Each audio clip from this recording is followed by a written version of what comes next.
Olá, bom dia, amigos e amigas do canal Investidor by Roder. Meu nome é Paulo, sou analista de sistema, engenheiro de produção e apaixonado pelo mercado financeiro.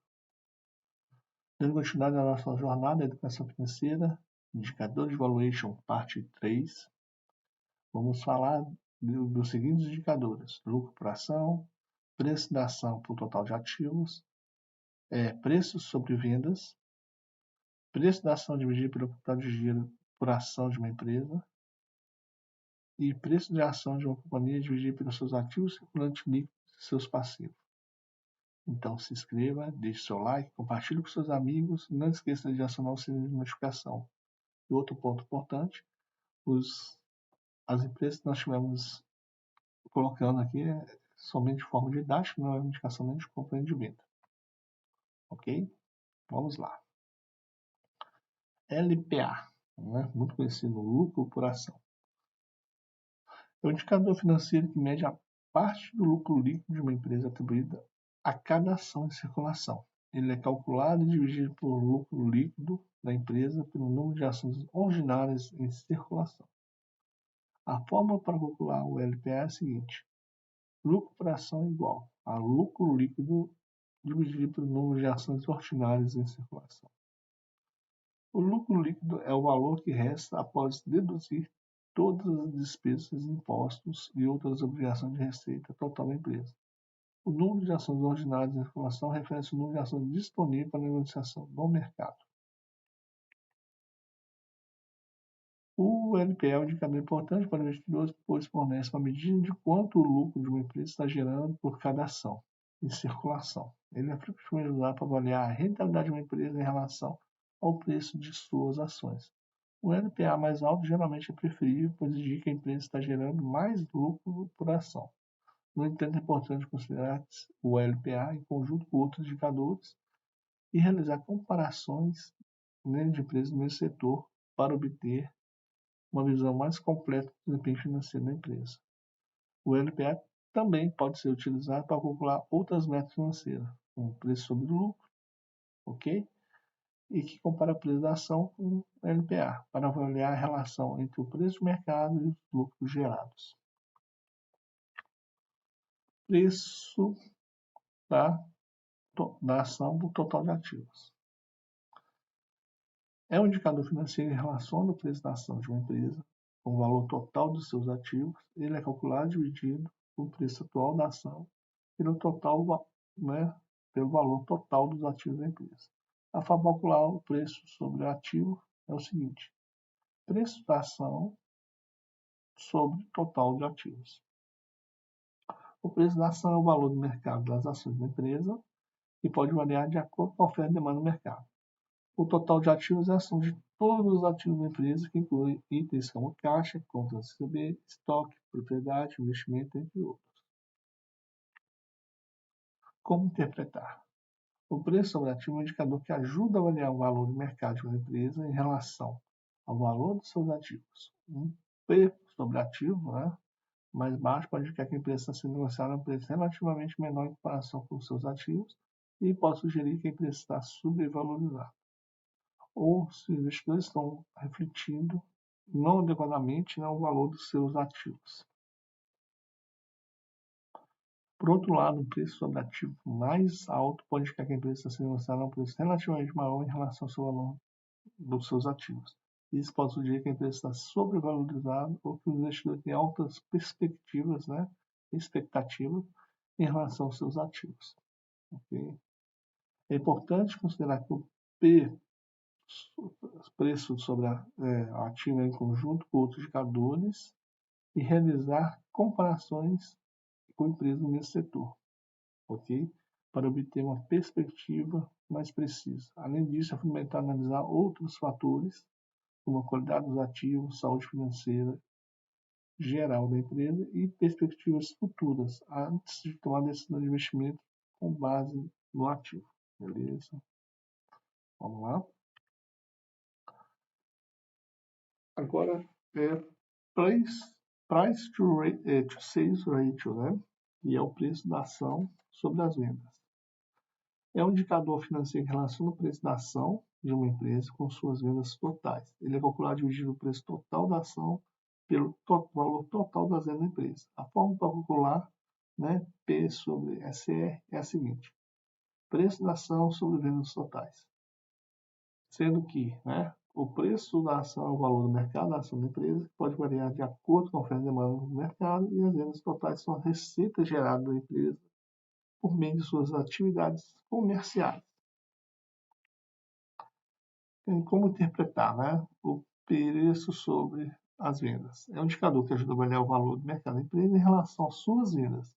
Ele fornece uma medida que quantas vezes o preço da ação excede as vendas da empresa. Um P sobre SR mais baixo quando a empresa está sendo negociada a um preço relativamente menor em comparação às suas vendas. Isso pode sugerir que a empresa está subvalorizada ou que os investidores não estão refletindo adequadamente o valor das suas vendas. Ok? E, ao contrário, né, um preço mais alto pode indicar que a empresa né, está sendo negociada a um valor relativamente maior em relação às suas vendas. Isso pode sugerir que a empresa está sobrevalorizada ou que os investidores têm altas expectativas, né, perspectiva em relação ao seu crescimento e receita. Beleza? Vamos por mais uma. P sobre cap giro, que é o preço da ação dividido pelo capital de giro de uma empresa. Ele é um indicador financeiro que relaciona o preço da ação da empresa ao seu capital de giro por ação. Ele é calculado dividindo o preço sobre o atual da ação pelo valor capital de giro por ação da empresa.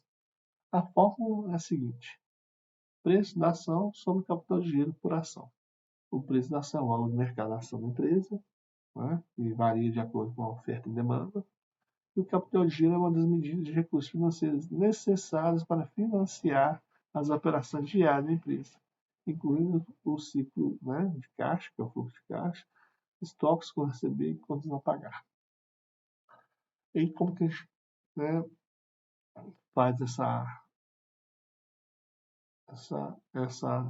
avaliação? Ele é utilizado para avaliar o quanto os investidores são dispostos a pagar em relação ao capital de giro de uma empresa.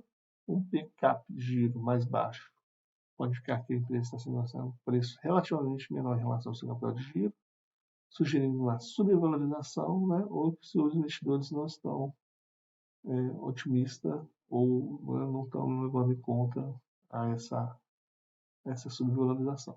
Por outro lado, o PCAP de giro mais alto pode indicar que a empresa está negociada a um preço relativamente maior que seu capital de giro. Isso pode sugerir que a empresa está sendo sobrevalorizada ou seus investidores têm altas expectativas, né, em relação ao eficiência de capital de giro da empresa. E é importante considerar que o P/Cap de giro, né, em conjunto com outros indicadores, realizar comparações com empresas do mesmo setor, né, que é a parte setorial, para obter uma perspectiva mais precisa. Além disso, é fundamental analisar outros fatores, como a eficiência operacional, a gestão de capital de giro e a saúde financeira em geral, antes de tomar decisão de investimento com base, né, só no P sobre cap de giro. P é sobre ativos circulantes líquidos, né, que é o preço da ação sobre os ativos circulantes líquidos e os seus passivos. Esse é um indicador financeiro que relaciona o preço da ação de uma empresa e seus ativos circulantes. Ele é calculado dividindo o preço da ação, né, pelos ativos circulantes líquidos da empresa. Aí a fórmula aqui é preço ativo circulante é igual ao preço da ação sobre ativos circulantes menos passivos circulantes. O preço da ação é o valor de mercado da empresa e os ativos circulantes são os ativos da empresa que são esperados para serem convertidos em dinheiro ou consumidos dentro de um período de um ano, né? Enquanto os passivos circulantes são as obrigações que as empresas esperam pagar dentro do mesmo período. O preço sobre ativo circulante é usado para avaliar quanto os investidores são dispostos a pagar em relação aos ativos circulantes líquidos da empresa. Ele fornece uma medida de preço de mercado da empresa em relação à sua posição financeira no curto prazo. Ok? Um ativo líquido mais baixo pode indicar que uma empresa está sendo negociada a um preço relativamente menor em relação aos seus ativos circulantes líquidos. Isso pode sugerir que a empresa está subvalorizada e que os investidores não estão refletindo adequadamente os valores líquidos de sua avaliação. tá? E se ele estiver mais alto, pode ficar que a empresa negociada a um preço relativamente maior em relação aos seus ativos líquidos, ativos circulantes líquidos, né? Isso pode sugerir que a empresa está sobrevalorizada ou que os investidores têm alta expectativa em relação à eficiência da gestão de ativos circulantes e passivos circulantes. Também outro ponto que acho que sempre é bom deixar claro, né? Ainda mais que nós estamos aprendendo, que essa avaliação tem que ser feita em comparação de empresas do mesmo setor, ok? É a parte da análise setorial, para você ter uma perspectiva mais precisa. E, além disso, né, avaliar outros fatores. Gestão de fluxo de caixa, solidez financeira e capacidade de empresa de cumprir as obrigações de curto prazo. A gente tomar decisões de investimento com base de ativos circulantes líquidos. Aí um ponto importante é empresas de varejo, ele tem que ter bastante,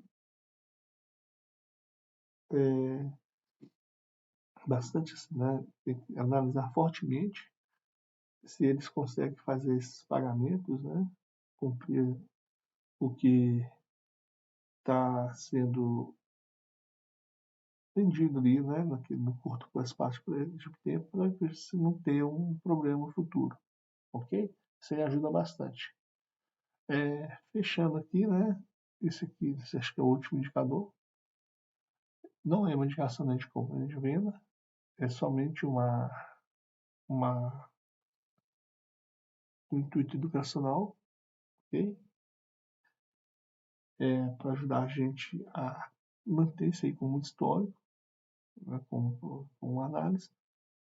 Você combine os indicadores da melhor forma possível, tá? De valuation, isso aqui acho que essa é a aula 3.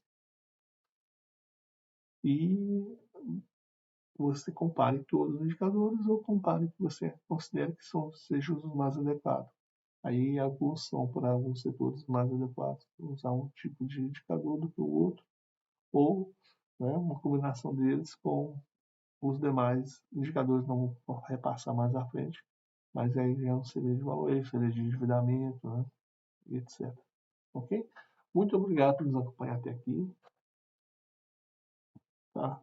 Não esqueça de deixar seu like, compartilhar com seus amigos e familiares. Tenha uma excelente semana. Bons investimentos. Tchau, tchau.